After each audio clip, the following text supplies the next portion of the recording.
imos ca última conferencia da mañá que vai impartir Felipe Criado sobre patrimonios en fronteiras. A presentación tamén a farei de modo moi breve, non hai moito, que aínda tuve a ocasión de facer o mesmo aquí, que Felipe interviu na xornada sobre montes, territorio e paisaxe, e máis actividades do Consello, de modo que é un colaborador habitual ca institución. Felipe Criado actualmente é profesor de investigación do Consello Superior de Investigacións Científicas, antes foi profesor na Facultade de Xeografía e Historia, onde fomos compañeiros. Ten un currículo moi amplio, tanto no que toca a investigación como no que toca tamén a xestión. A investigación posto de manifesto en publicacións, na participación en proxectos, na dirección de tese, etc. Pero tamén na xestión, en cuanto moitos destes proxectos pois son de tipo internacional, teñen que ver a veces con informes ou con informes para institucións de carácter internacional,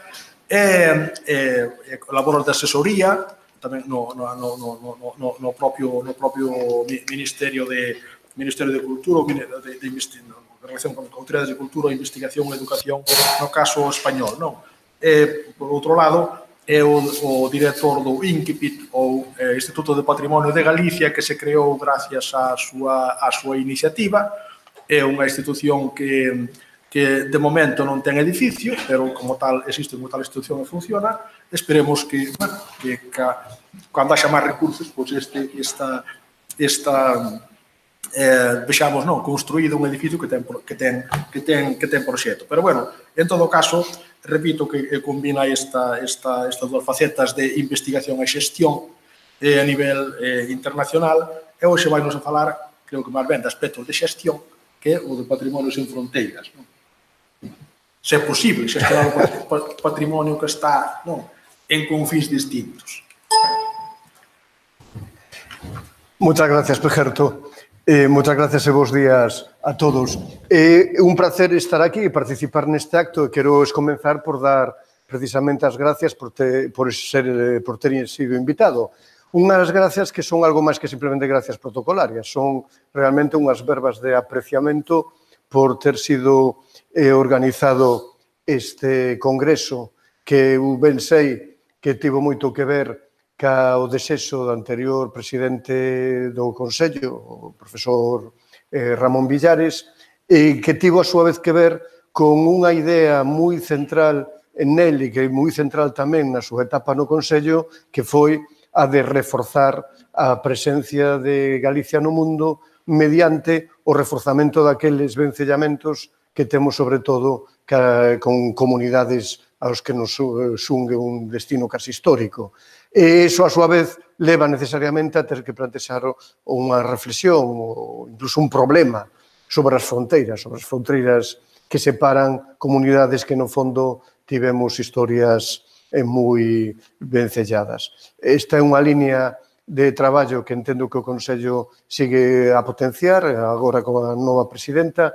Entón, as miñas verbas de introdución e agradecemento por ter sido invitado aquí son, sobre todo, unha forma tamén de apreciar esta línea ou orientación que debería de ser parte básica da política cultural e da política galega. E únicamente engadirei, por certo, falando desto, que eu teño cada vez máis a teima de que este vencellamento de Galicia que as comunidades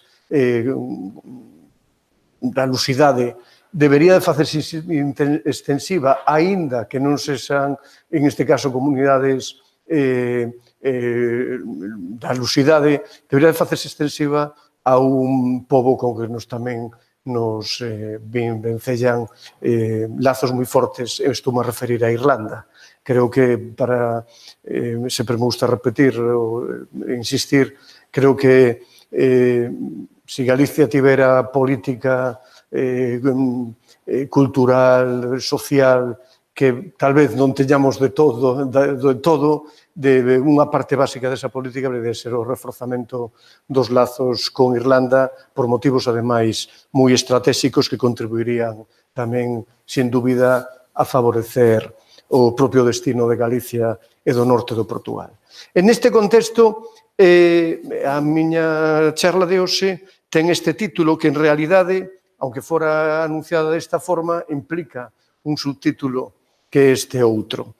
O plantexamento que farei deriva directamente do desafío que me plantexou unha das organizadoras deste congreso, Rebeca Blanca Orrotea, que directamente me plantexa quero que ti fales, na medida que poda, eu quero facelo claro, deste tema. É posible unha xestión patrimonial común máis aló das fronteiras? Bueno, e a resposta inmediata, en canto empecé a pensar en darlle unha resposta a esta inquedanza que me transmite Rebeca, foi esta. Non é posible facer tal xestión común no marco actual dos Estados nacionais. Os Estados nacionais fixeron fronteiras. Estas fronteiras, como veremos tamén, están a crear aínda patrimonio. E o patrimonio, de alguma forma, está reforzando a fronteira. E unha vez que temos fronteiras, facer unha xestión común transfronteriza non é precisamente doado. Aínda habría que insistir un pouquiño máis nesto, co que de feito é, por decirlo de algún xeito, a tesi principal da intervención que vou a facer. Cada Estado-nación, entre outras moitas cousas, se define tamén perfectísimamente pola relación que crea co seu patrimonio, porque o patrimonio é parte da materialidade esencial para construir o discurso identitario, o discurso de legitimación de ese Estado nacional. E, cando se fai dese xeito, a súa vez, a xestión do patrimonio, gran parte do destino do patrimonio é ser gestionado, a gestión do patrimonio, a súa vez, vencéllase directamente con todas as outras características dese Estado nacional, co cal non é fácil, non é doado realmente facer unha administración do patrimonio situándonos fora das coordenadas un Estado nacional concreto. E iso é unha contradición a que eu quero vir precisamente cando falamos de comunidades que están moi próximas e falamos en particulares das fronteiras que distancian esas comunidades. Na último tramo da charla, de feito, farei tamén unha certa insistencia en que algúns dos mecanismos existentes, dos mecanismos que teñen sido creados dentro precisamente da Administración Europea, por exemplo, a articulación dos fondos Interreg, de feito non son medidas suficientes ou non estamos facéndolo suficientemente ben para que estes mecanismos funcionen de verdade como un xeito de sobrepor a distancia que crean a fronteira. Decir de todas formas que todo isto é imposible, ou difícil, polo menos, non quere dicir que sexa impensable. A min gusta moi moito falar constantemente en termos de imposibilidade, invisibilidade e impensabilidade. Hai moitas cousas que realmente o problema que teñen non é tanto que señan imposibles, senón que por ser un problema invisible, é dicir, por ser un tema que non se visibiliza, esa mesma falta de visibilidade fai que ese tema non poda ser pensado. O que quero contribuir precisamente mediante o recoñecemento da dificultade a intentar facer pensable a posibilidade de desenvolver unha xestión común transfronteiriza. Para o cal vou a seguir este guión. Comenzarei, despois desta introducción, con as consideracións sobre a fronteira, porque é complexo facer unha xestión patrimonial transfronteriza, porque hai que recordar que teríamos que ser quen de facer posible esa xestión transfronteriza, que condicións se deberían de cumplir para elo, e, por último, rematar con unha parte crítica respecto ás iniciativas habituais de colaboración transfronterizas. Supoño que aquí xa se falou estes días, por desgracia non puden estar onte porque tiven que estar, e discúlpome por eso, na evaluación de término medio dun importante proxecto europeo no que participa o meu instituto, e a evaluación esta foi en Italia, co cal non había forma de poder chegar a tempo. Pero estou case seguro que onte, dunha forma ou outra, se falou precisamente do que implican as fronteiras como concepto, como realidade. A idea actual que temos de fronteira E isto a veces é un problema para a investigación histórica, antropolóxica, arqueolóxica, porque trasladamos directamente esa idea, esa noción actual, esquecendo, como tantas outras veces, de que a imaxe actual que temos de fronteira é directamente consecuencia da modernidade dos estados nacionales. É un concepto de fronteira que implica territorialidade única, é dicir, un territorio vencellado a unha unidade política, só a unha unidade política e unha xurisdicción completa sobre todo ese territorio. E da conxunción desas dúas cousas, cando entran en interacción con outra realidade semellante veciña, xurde as fronteiras. Pero hai que decir isto precisamente porque hai que recoñecer que as fronteiras, tal como as coñecemos agora, non existiron sempre. E o que é máis importante, é posible que non existan para sempre e que cambien como cambian tantas outras cousas.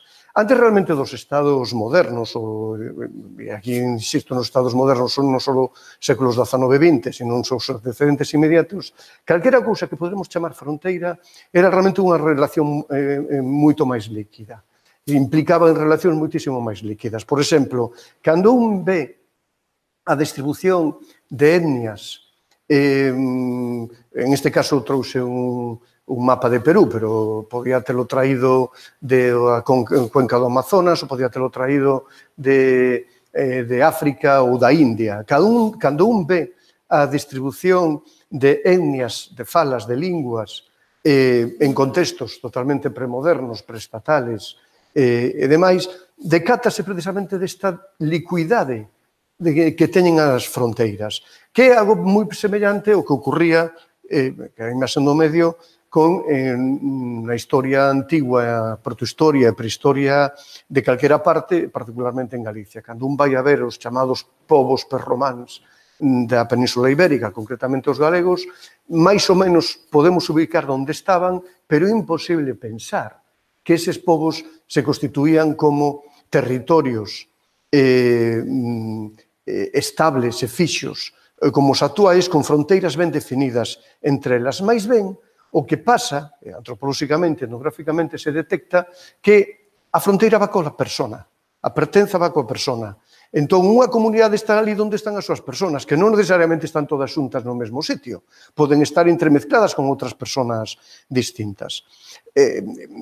Se nos plantexamos tamén o tema dos límites precisamente entre falas, entre diferentes variedades lingüísticas da mesma lingua, que se mostra para o caso do galego na imaxe da dereita, temos unha idea precisamente clara desta noción líquida que teñen as fronteras e que o desenvolvimento dos grandes estados empeza precisamente a machacar, empeza a triturar, porque aí é cando é necesario, en consonancia con determinadas estrategias de poder generalmente central, é necesario formalizar a fronteira e poñer en marcha auténticas enxeñerías sociais complexas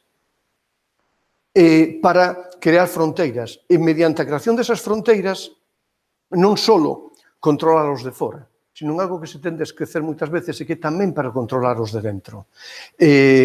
Isto se nota moi ben, ademais, cando a frontera ten unha solución de continuidade total ca muralla, como son a muralla chinesa, ou máis ben dito, as murallas chinesas, porque as murallas chinesas, como se mostra na imaxe de abaixo, foron moitas murallas distintas, construídas en moitas épocas distintas.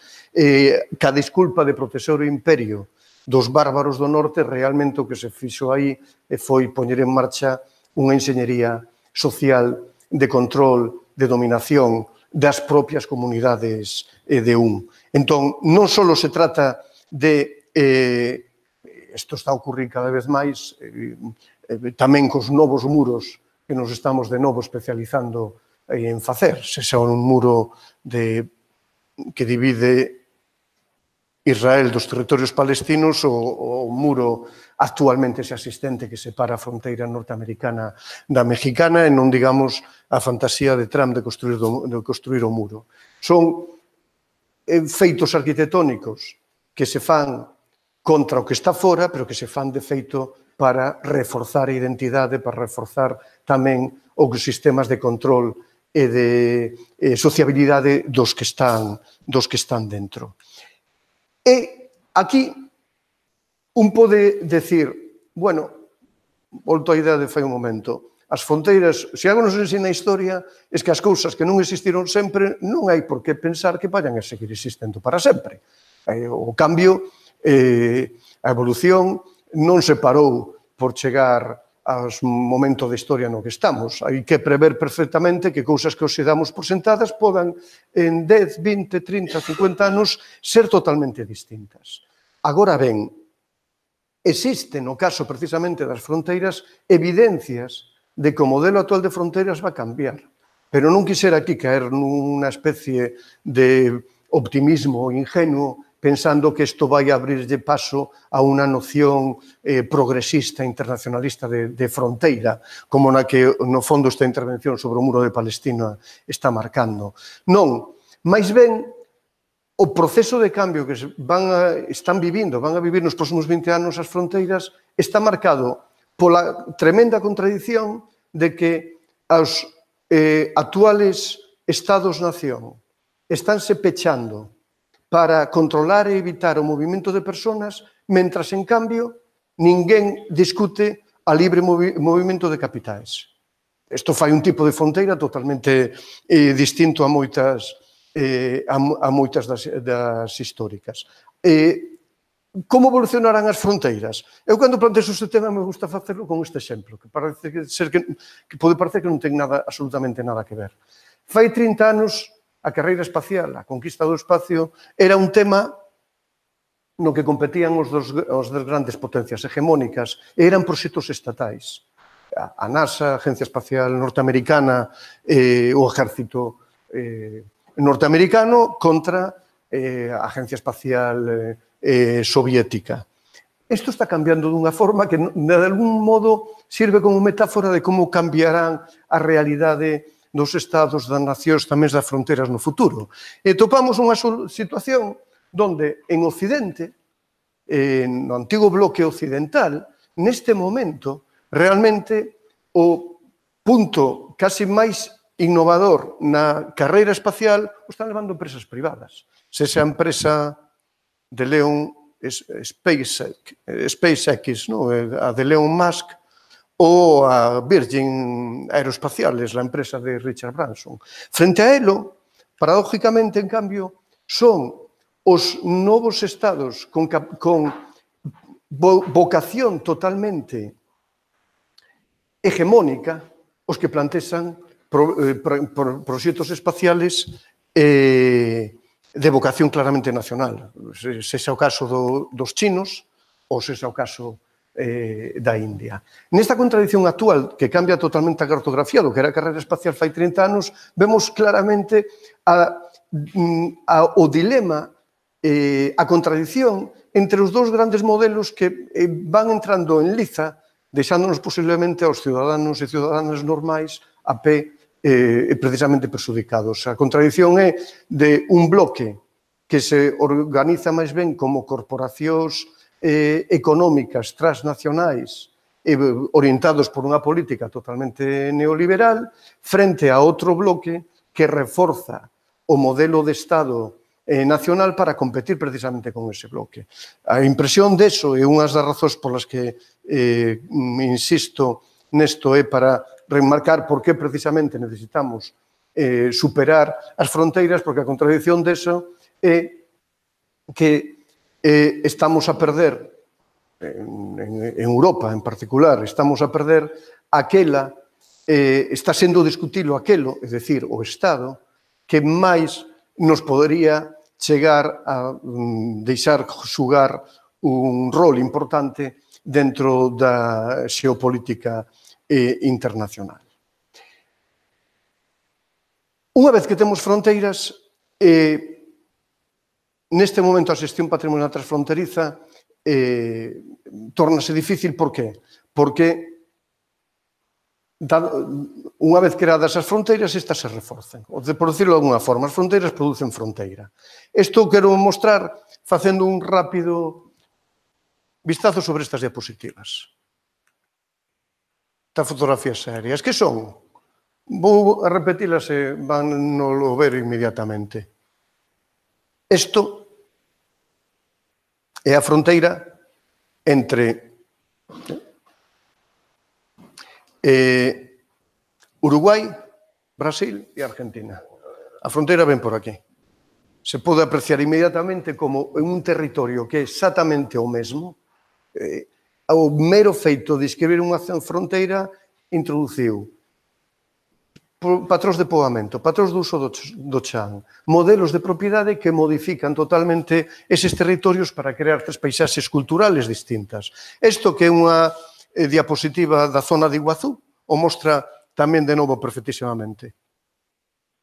A diferencia, en este caso, entre Paraguai, Argentina e Chile.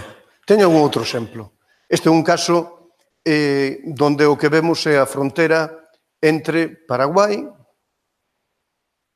noutro punto distinto, Argentina e Chile. Perdón, Chile, Dios mío, Brasil.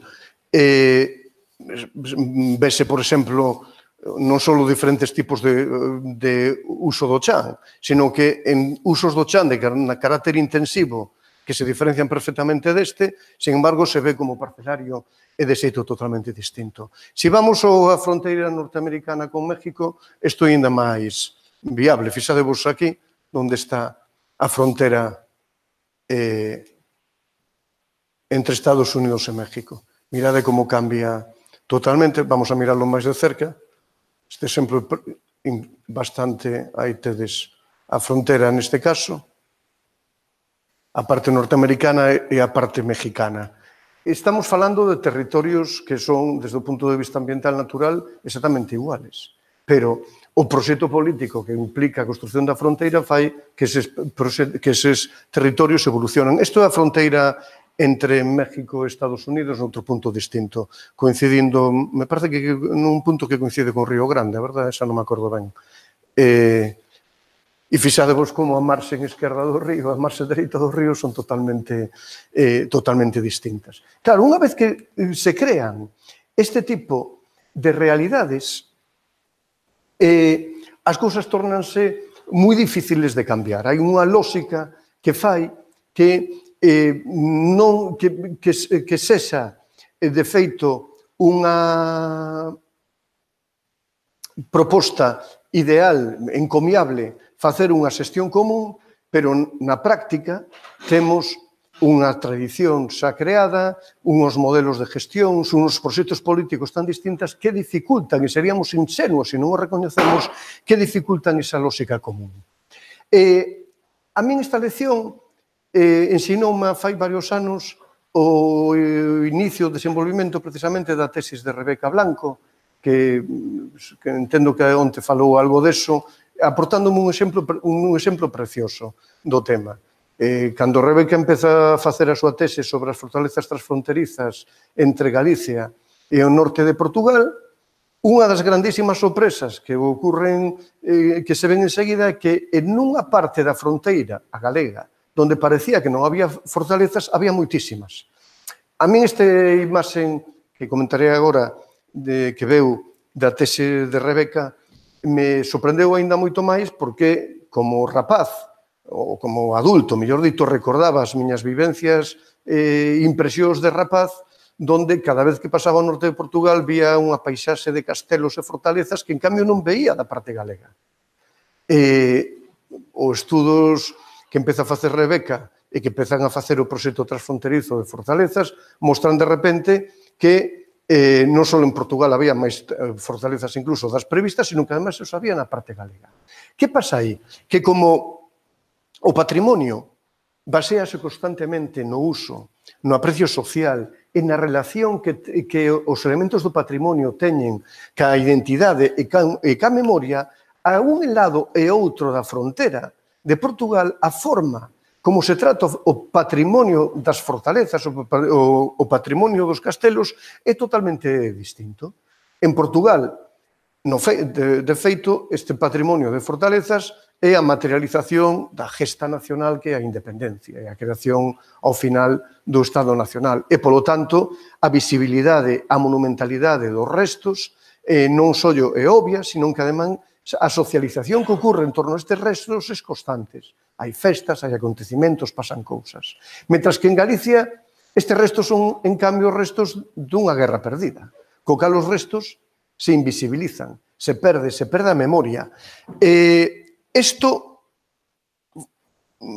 foi así, era así fai 10, 15 anos, cando de feito, pouco a pouco, bueno, por certo, isto conduce a que, mentras unha imaxe normal, ata lo de agora e durante sempre, en Portugal ter os castelos así, as fortalezas así, en Galicia as tiñamos así, collidas pola maleza e totalmente derrubadas, co cal hai que facer costosas maniobras de revisibilización para tornar estas fortalezas a existencia. Bueno, isto realmente hoxe mudou. Hoxe penso que calqueira galego ou galega sabe que temos un patrimonio de fortalezas moi importante na fronteira, consecuencia dun proceso histórico concreta que foi do que falou o ponente anterior.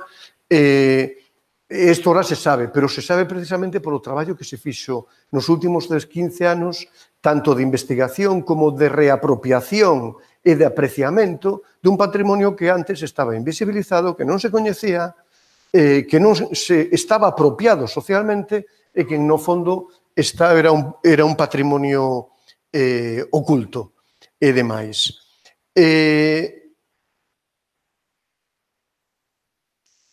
Como dicen, isto precisamente mudou gracias a que o plan director transfronterizo que se fixo das fortalezas contribuiu a xerar uns efectos positivos que contribuíron a recuperar este patrimonio. E iso é parte precisamente un bo exemplo, un exemplo de boas prácticas, por decirlo así, que nos mostra como pode contribuirse desde a xestión do patrimonio, desde a investigación do patrimonio, a superar a idea forte das fronteiras que construíron dinámicas tan distintas que levaron a unha parte a recoñecer claramente a súa parte da fronteira e cos seus castelos e a outra parte, en cambio, a perder completamente esa noción.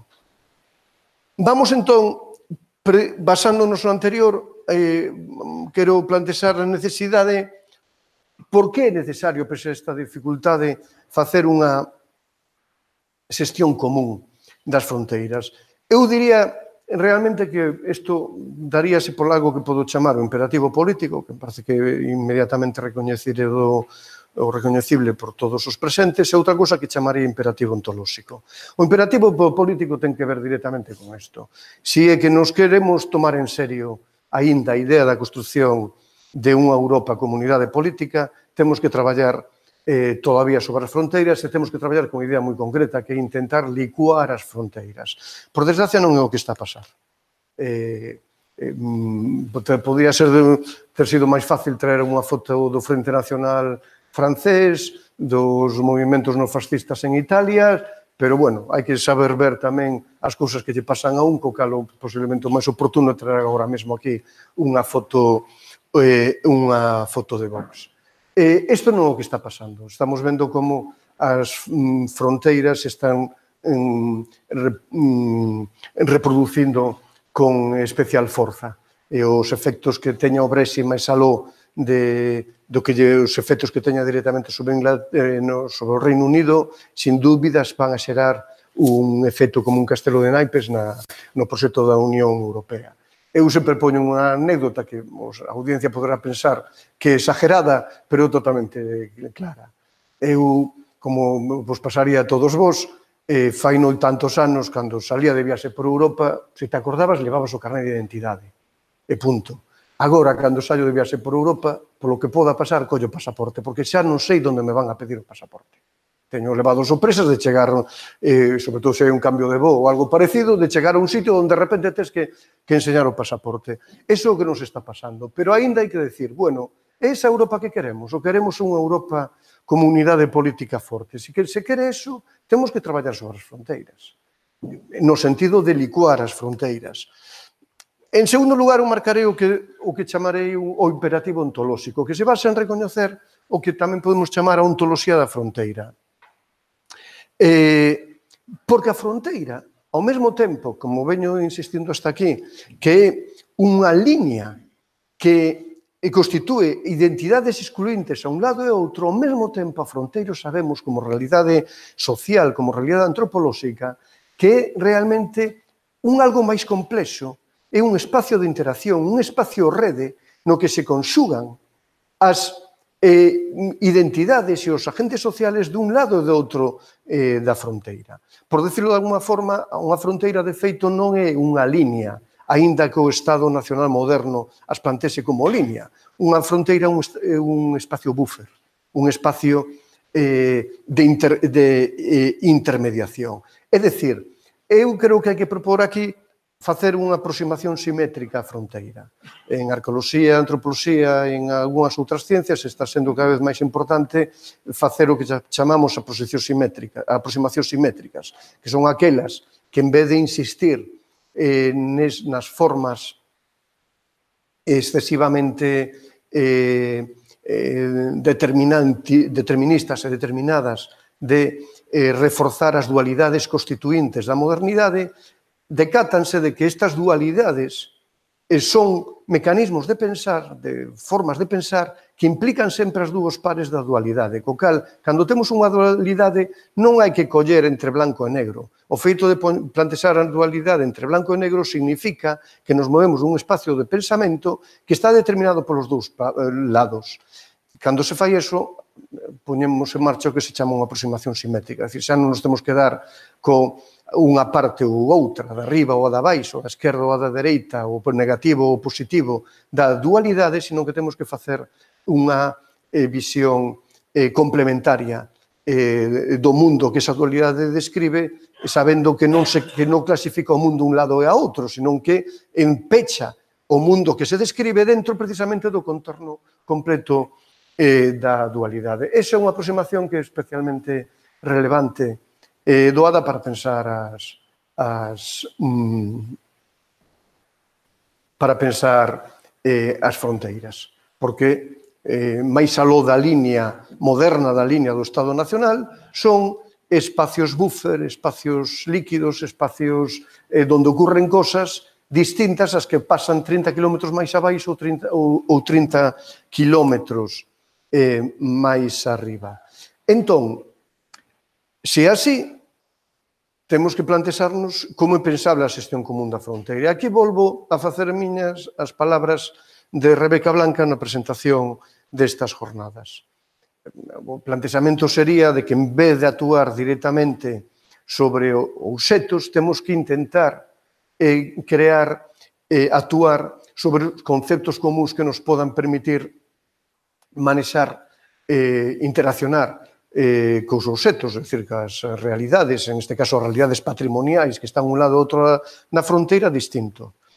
É dicir, a proposta que plantexaba Rebeca como línea de reflexión para estas jornadas, en particular para esta charla, é podemos actuar sobre os obxetos patrimoniais comuns, comuns porque están en ambos os dous lados dunha fronteira, a partires de conceptos patrimoniais tamén comuns. Ben, conceptualmente a proposta é pensable, é práctica, pero é viable conceptualmente, idealmente, pero non podemos esquecer as prácticas.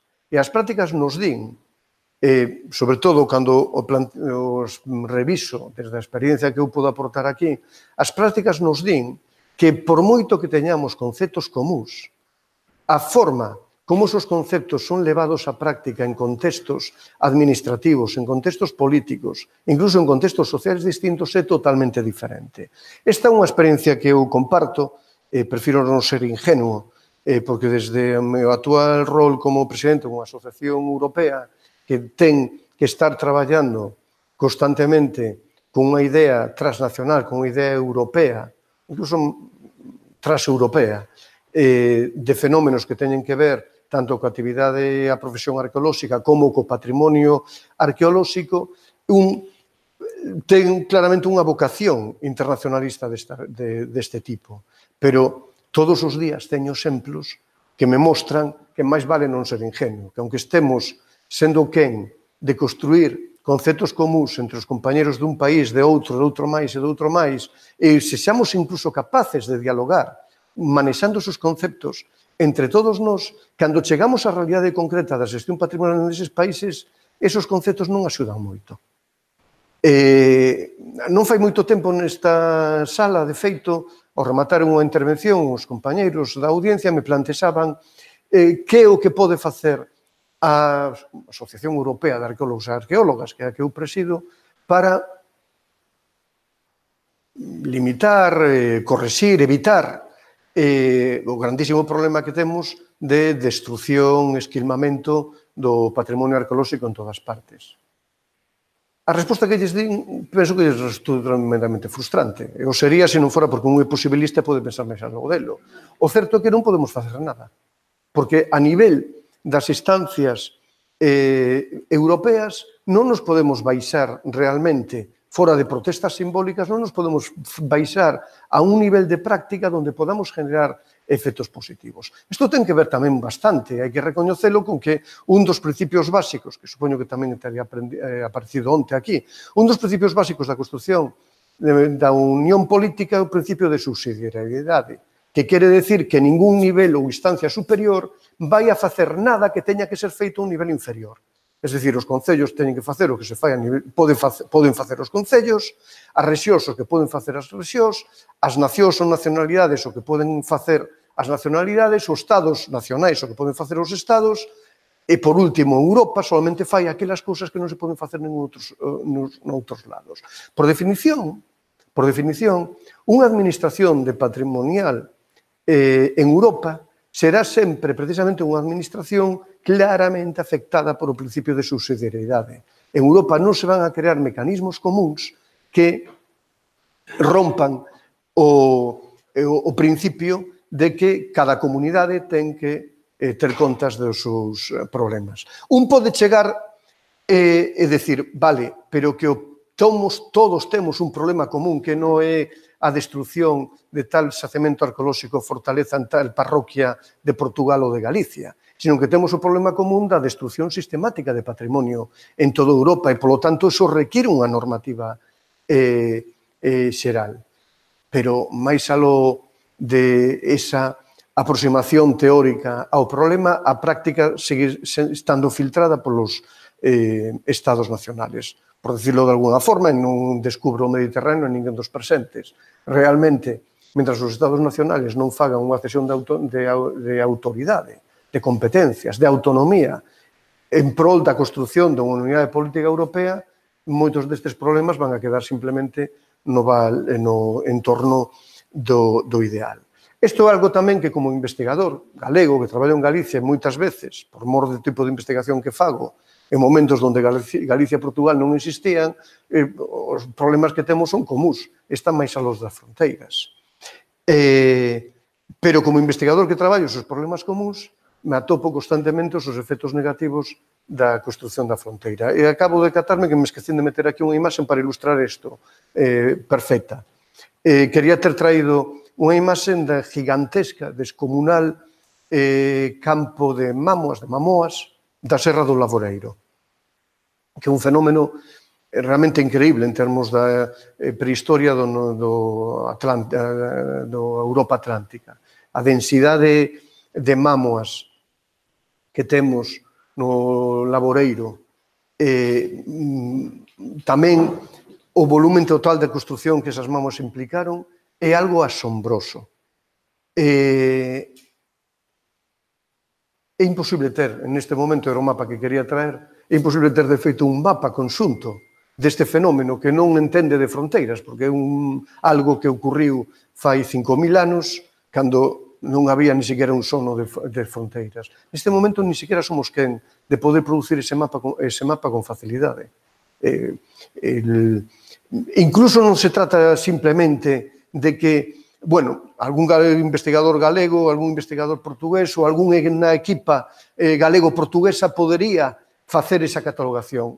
Se ten intentado, pero aunque o fagan, como dependemos de infraestructuras, a investigación e todo o que facemos no mundo depende sempre de infraestructuras. As infraestructuras non só son carreteras rúas e alcantarillados. As infraestructuras son todos os medios dos que dispomos para poder facer calquer cosa que teñamos que facer. O traballo de investigación, a arqueoloxía de campo, tamén depende de infraestructuras. Infraestructuras, por exemplo, tales como a disponibilidade de cartografía común, como a disponibilidade hoxe por hoxe de vos LIDAR ou de imaxen satelital con resolución suficiente. E aí o efecto da fronteira é nocivo, porque o que existe nun lado da fronteira non existe noutro. Entón, incluso aunque nos poñamos a traballar conxuntamente unha equipa portugueso-galega, de feito non temos unha base cartográfica común na que podamos referenciar o que traemos.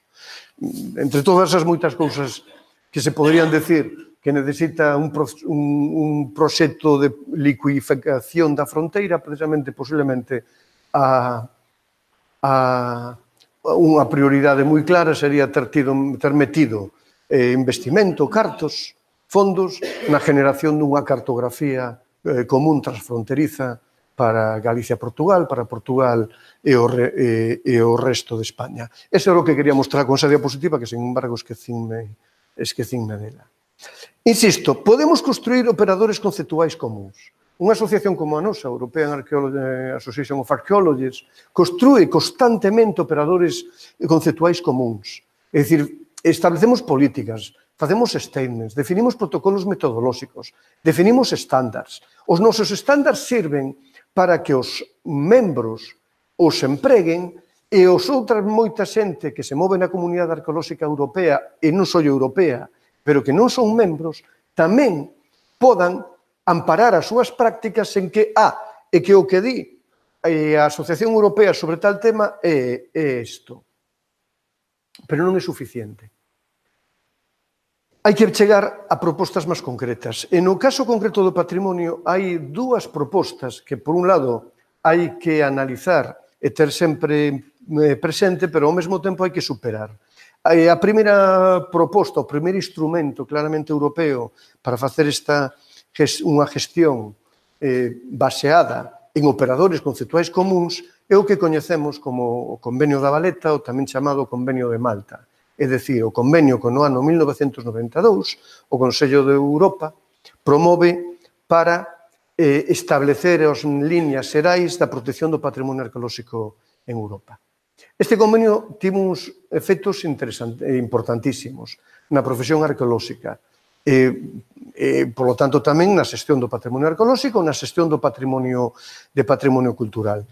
A min me gusta recordar que os efectos indudables, os efectos reales indudables que este convenio tivo, de feito, son totalmente alleos á adopción oficial polos Estados membros do dito convenio. Se non recordo mal, España suscribiu o Convenio da Valeta de xeito oficial no ano 2011. Casi 20 anos despois de ter sido o Convenio da Valeta. Pero igual, bueno, non é igual, de feito. De feito é un problema. É un problema tamén porque a paradoxa desto é que se adopta oficialmente un convenio cando ese convenio, como vou a mostrar enseguida, xa está superado e está empezando a verse cada vez máis claro cales son os descosidos que ten e a necesidade que hai de zurcilo. Pero, noutro senso, non importa que os estados nacionais adopten antes ou despois o convenio, porque en menos dun ano, a aprobación do Convenio da Valeta provocou, isto que están a ver aquí abaixo, provocou en todas partes, creo que Iago Seara, por exemplo, foi testigo destacado desto, podo dicir, porque isto coincidiu ca súa etapa como director xeral de Patrimonio. Provocou inmediatamente a mera aprobación xeral de convenio o surgimento dun campo novo, totalmente novo de prácticas que é, demos en chamar a xestión do patrimonio arqueolóxico, que conduciu tamén a generación de un sector de actividade comercial en xestión do patrimonio arqueolóxico importante. Eso é o que provoca este gráfico que traio aquí abaixo. Este gráfico recolle o número de arqueólogos profesionales que unha enquisa que fixemos no ano 2009 recoñece en toda en casi todos os países europeos. Hubo algún gran país europeo, entre eles Francia, que non, por razóns que non vou a mostrar, pero que serían un outro bonito exemplo do que estou a decir, de que como a realidade dos estados nacionales ao final limita unha posibilidade de unha xestión común, pois houve algúns países que non se engadiron a esta iniciativa dunha gran enquisa do mundo profesional en Europa. Para os países donde se fixo a enquisa, detectáronse 30.000 arqueólogos profesionales en Europa. Se engadimos, se fai unha proxección dos países nos que non se fixo esta enquisa, o número total de arqueólogos profesionales no ano 2007-2008 en Europa estaría cerca dos 40.000 personas. Este sector de actividade dinámico, potente, numeroso, surde totalmente a raíz da aprobación do Convenio de Malta no ano 92. Ese convenio establece as pautas mínimas de xestión e protección do patrimonio arqueolóxico. Establece tamén o principio de que quen contamina paga.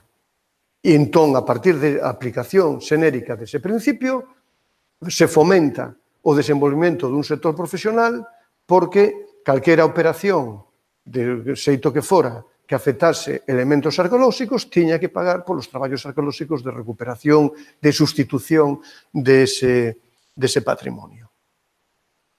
Este outro gráfico mostra o que está aquí nesta línea. Tivemos, noso instituto participou neste proxecto europeo, por iso coñecemos moi ben este proxecto. Tivemos a oportunidade, máis ben buscamos a oportunidade, por mor da crisis, de volver a repetir no ano 2014 este proxecto, esta enquisa. Precisamente porque, como estábamos falando de un desenvolvemento profesional inaudito, pero que en grande medida va moi conectado coa coyuntura económica, sabíamos que en todos os países, España foi en particular un país especialmente afectado pola crisis económica tamén no sector profesional. Entonces, por mor deso, queríamos ser quen de detectar, e para iso repetimos a enquisa no ano 2014, como terían afectado os anos da crisis ao sector. O descubrimento foi dramático. De feito, números absolutos para os países que no ano 2007 tiñan casi 30.000 arqueólogos, e no ano 2013 quedaban 24.500. Se pasamos neste mapa, o que tedes en roxo son o porcentaxe de emprego que se perdeu según os diferentes países. En España, por exemplo, o emprego arqueolóxico caeu, en España e Irlanda, caeu case un 50%. No Reino Unido, Bélgica e Grecia caeu en torno a un 30%. Os que están en azules son países, en cambio, que ganaron emprego. Ganaron emprego fundamentalmente de feito a través, además, da emigración de parte dos arqueólogos de aquí e de aquí a esos dos outros países, particularmente a Alemania. Isto é un dato moi interesante, porque é un dato que mostra precisamente como os anos da crisis en Alemania, en vez de supor unha retracción, significan un lanzamento de inversión do gasto público da actividade en Alemania que beneficia o sistema alemán completo e, de feito, tamén beneficia perfectamente o sector profesional en patrimonio e o sector profesional en arqueoloxía. Pero o impacto da crisis fora de casos concretos como Alemania, tamén en Holanda e un pouco menos en Austria e en Dinamarca, fora destes casos concretos, a crisis do 2009-2010 foi demoledora no patrimonio arqueolóxico. Pero isto nos ensinou algo moi importante.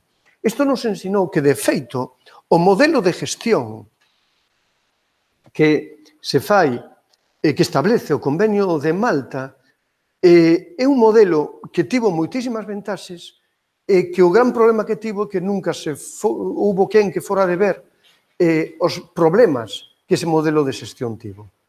O modelo de xestión se fai, podo rapidamente contar unha cousa, este convenio se elabora en Europa por parte de investigadores, sobre todo do mundo académico e tamén do mundo da xestión estatal da Administración do Patrimonio, o elaboran un grupo de xente que coñece moi ben, incluso algún deles teñen vivido en Estados Unidos. En Estados Unidos, desde os anos 70, se había desenvolvido o sector que se chama CRM, de Cultural Research, Cultural Resource Management, gestión de recursos culturales. E ao calor dese desenvolvimento houve un crecimento do sector profesional en arqueoloxía e en patrimonio increíble en Estados Unidos. Algúns europeos que coñecen nos anos 80 directamente eso, se plantexan e por que non tamén en Europa. Entón, importan de alguna maneira o modelo europeo. E esa importación a viabilizan a traverso de un texto de recomendacións que é o Convenio de Malta que adopta o Consello de Europa e a continuación siguen todos como modelo.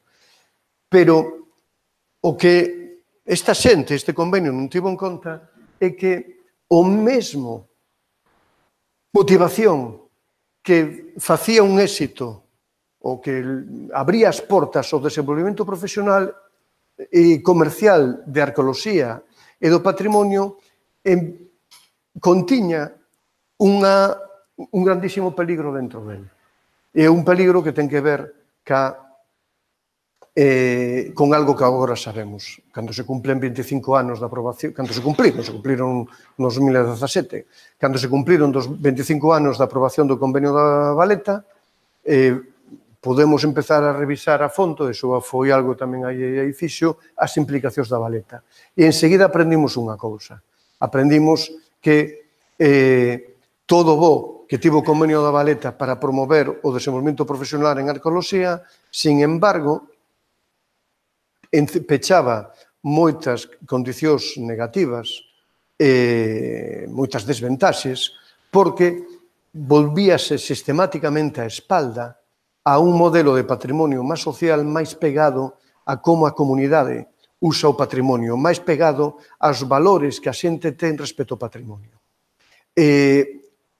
O modelo de gestión de patrimonio que desenvolve o Convenio de Malta é un modelo fundamentalmente de carácter proteccionista, de carácter profesionalizante e baseado, como eu digo en breve, en decir non. Isto non se pode facer, aquí non se pode construir, etcétera, etcétera. Ese tipo de hiperconservacionismo que se desenvolveu e de hiperprofesionalización foi moi boa para o desenvolvemento profesional da arqueoloxía e hoxe sabemos que foi moi mala para o vencellamento da arqueoloxía, dos arqueólogos e arqueólogas co mundo. Se rompiron os lazos ca comunidade, se rompiron os lazos cas comunidades, co público, porque o Convenio da Valeta non estaba dándolle atención a algo que nesta sala se ten comentado moitísimas veces, nos últimos 2 anos, me parece, que é cales son os valores culturales, os valores sociales, cal é a dimensión social, comunitaria, pública e incluso política que ten o patrimonio sin a cal non podemos traballar. Eso foi o que levou, de feito, a superación do Convenio da Valeta por o Convenio de Malta, de Faro, que se adopta na cumbre de Faro no ano 2005, é un convenio sobre o valor del patrimonio cultural para a sociedade. O paradoxo deste convenio é que un texto normativo, legal, interesantísimo, que debía ter provocado un efecto moi semellante ao que tivera no principios dos 90 o Convenio da Valeta, pero isto non se produciu. É moi interesante ver por que non se produce. Non se produce fundamentalmente porque os modelos de gestión... que fixen aquí? Os modelos de gestión enraizados... Os modelos de gestión que fomos quen de construir nos 90, enraizados neste convenio, teñen a súa propia resistencia e fortaleza, que é tal que estes convenios non son capaces, perdón, que estes modelos non son capaces de adoptar as novedades conceptuais que impone Faro. Aquí hai que decir aquelo que o filósofo alemán Enzensberger gosta de decir para definir os técnicos. Penso que é unha definición perfecta, que a mí, sin embargo, non me gusta demasiado empregar a miúdo porque é moi hipercrítica. Stenberg define ao técnico como aquela persona que non pensa porque xa pensou. Eso se diferenciaría dun artesano, dun artista ou de un que siguen pensando constantemente porque o pensamento ten que ver cas prácticas que estamos facendo. O técnico, en cambio, sería aquel que xa non necesita pensar porque xa pensou, é dicir, xa aprendeu a cambiar unha roda, non necesita volver a estudar como se cambia unha roda, non sei que lle cambien a tecnoloxía, a non ser que aparezcan coches sin rodas e cousas parecidas.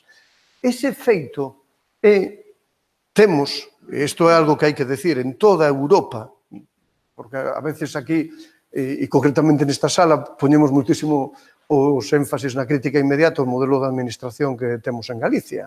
Pero o feito é que como hai que facer, non o dubido, pero é máis importante decatarnos, ou non podemos esquecer, que os problemas que estamos detectando en Galicia, por desgracia, son problemas que ocurren en toda Europa.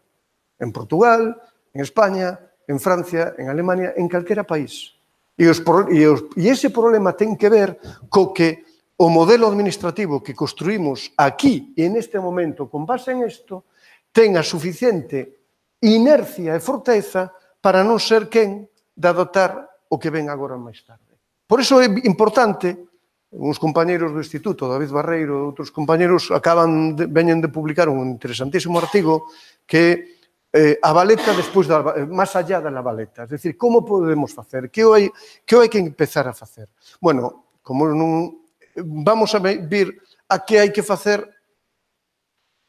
para plantexar unha xestión cultural transfronteriza. Bueno, unha alternativa obvia sería facer das fronteiras auténticas zonas buffer. Es decir, tomarnos en serio a idea das eurorrexións. Ou entre nós, tomarnos en serio as ideas das eurocidades. En Galicia, norte de Portugal, hai varias eurocidades recoñecidas. Isto técnicamente ten un nome, ao que é a CEAP, que son zonas de especial acción transfronteriza. O problema, por último rematarei comentando un momento eso, o problema é que estamos a ver realmente como esas prácticas esas capacidades administrativas non se están desenvolvendo perfectamente.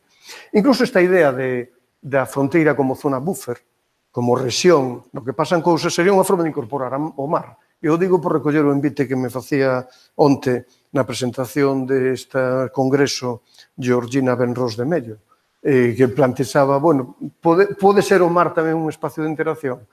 Para leválo á práctica temos que pensar no mar, precisamente, de feito como que é o mar, unha zona buffer, pero, de novo, eso malamente se combina co feito real de que o mar está territorializado e definido según fronteiras tan importantes como as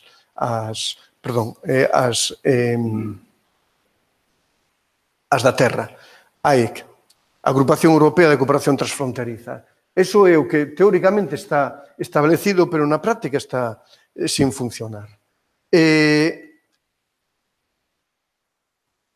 Non me vou a parar neso. Un traballo moi recente de unha moi boa especialista italiana traballando en Holanda en temas de patrimonio aproxima precisamente o problema de cales son as contradicións entre os modelos de gestión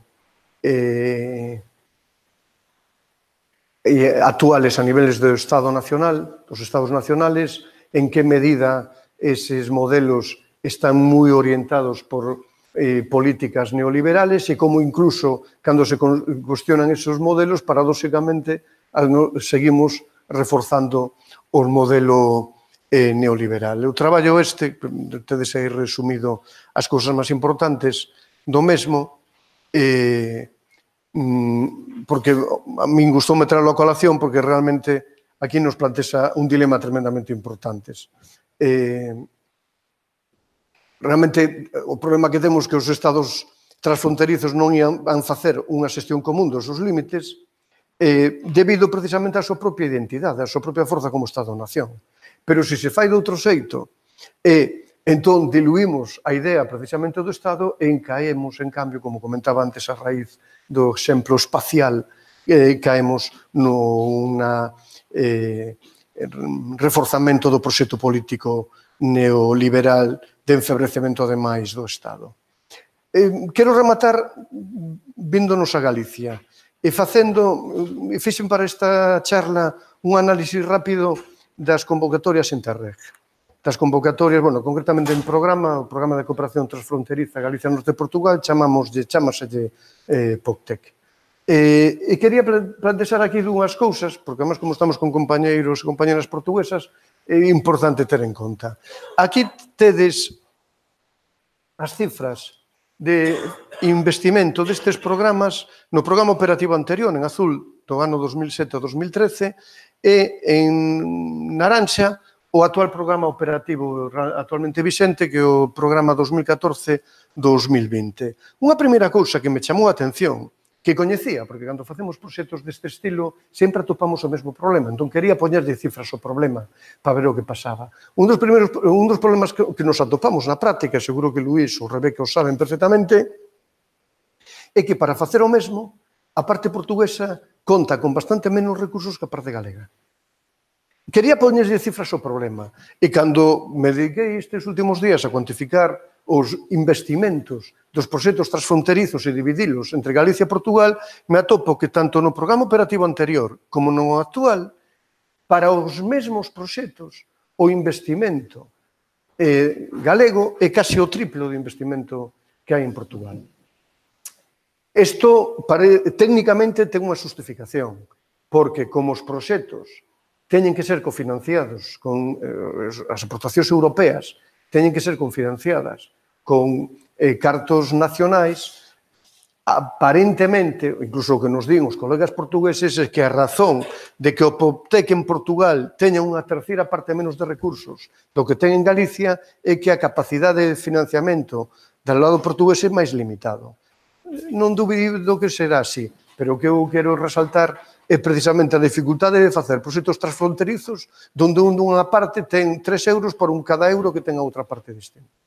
Pero veñámonos agora a Galicia, porque quero remarcar outra cousa que tamén sempre me ten chamada a atención. Cando vou a ver os proxectos transfronterizos, me atopo proxectos que son máis, que en xeral teña a sensación de que son máis importantes en termos das prioridades administrativas do goberno galego ou das entidades administrativas galegas que realmente importantes en termos de liquificar a fronteira, de licuar a fronteira, de facer unha fronteira permeable ou de crear unha zona buffer. Entón, novamente me fun os datos, e o que fixen aquí foi cuantificar en azul para o programa operativo 2007-2013 e en gris para o programa operativo actualmente vixente 2014-2020, ver a cantidade de financiación que vai ás universidades, ás diputacións, perdón, á Xunta, ás diputacións, ás universidades, aos concellos, ás empresas e a outros tipos de entidades, entre os cales estaría, por exemplo, o CSIC tamén. Este gráfico que tamén se pode ver, se queredes, mellor con estes quesitos. Aquí tedes, isto seguramente é máis gráfico, aquí tedes a proporción de investimento en Galicia comparada coa de Portugal en total. E aquí tedes, para a parte galega, o investimento que queda na Xunta, o investimento nas diputacións, o investimento en diputacións, en outros e demais. É dicir, a parte máis da mitad dos cartos pasa no mesmo no actual programa operativo, que é isto. Aí o tedes. O actual programa operativo ainda está en marcha, está iniciando a súa marcha, co cal non temos datos todavía fiables. De feito, hai unha convocatoria que pode cambiar moito estes datos, que está actualmente aberta e aínda non resolta. Pero volves a ver, de novo, o importante. Entre Xunta e Diputacións están levando a bocado do león. E o están levando para proxectos que son de prioridade para funcións das xuntas, para funcións da administración galega. Non necesariamente proxectos que son básicos para a creación de modelos e sobre todo prácticas, como veño de decir, o que quero insistir que non se trata só de falar de conceptos e de modelos, sino de falar de prácticas. E non estamos aquí financiando proxectos que sirvan para crear modelos, para crear prácticas de acción transfronteriza. Tedes aquí, para os dos programas operativos que estou mirando, os proxectos máis vencellados a parte patrimonial que se teñen desenvolvido. Neste proxecto GeoArpar estamos colaborando no noso instituto conjuntamente ca Universidade de Santiago e con un montón de organismos distintos da Xunta, incluído Antega, a Axencia pola Modernización Tecnolóxica de Galicia, que é quen lidera de feito este proxecto. O proxecto, teóricamente, é para establecer sistemas de gestión de inventario patrimonial compartidas entre Galicia, Norte e Portugal. Polo medio estamos facendo moitas máis cousas. E unha das cousas que estamos facendo, que fai noso equipo de antropólogas, dirixido por Cristina Sánchez Carretero, é de feito estudar a práctica real dos proxectos de cooperación transfronteriza. Que é o que fai difícil que realmente sexamos quen de construir este tipo de prácticas transfronterizas? Isto están facendo a través dun análisis detido da Eurocidade Berín-Chaves.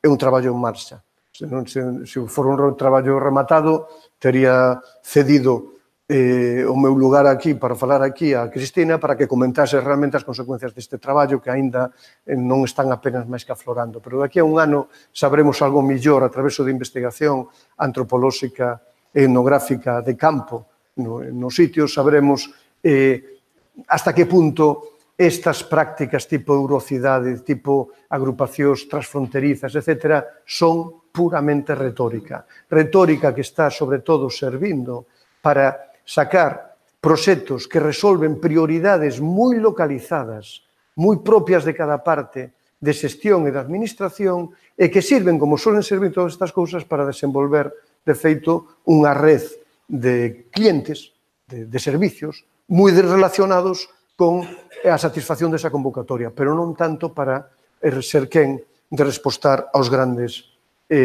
problemas que inicialmente se plantexou a apertura destas investigacións. E os problemas, eu diría ao final que son estes dous, e remato. O primeiro este, para que ninguén se moleste, me fugo a buscar un exemplo del Cairo recente que foi...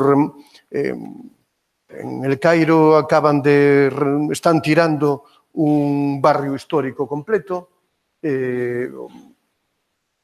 para facer novos investimentos inmobiliarios. Eso motivou a semana pasada un artigo no New York Times con esta pregunta que é a que temos que traer tamén aquí. Por que destruímos aquilo que nos fixo?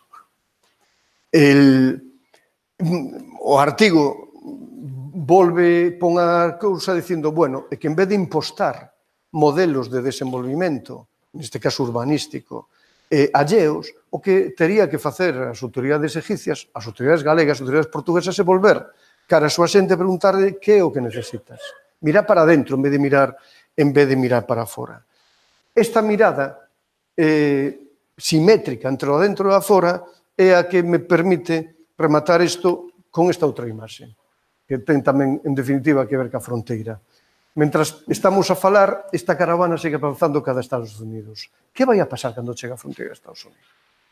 O que pase, aí teño para min que vai a marcar moitísimo o carácter do que de verdade queremos decir que significan as fronteiras nos anos vindeiros. E nada máis. Moitas gracias.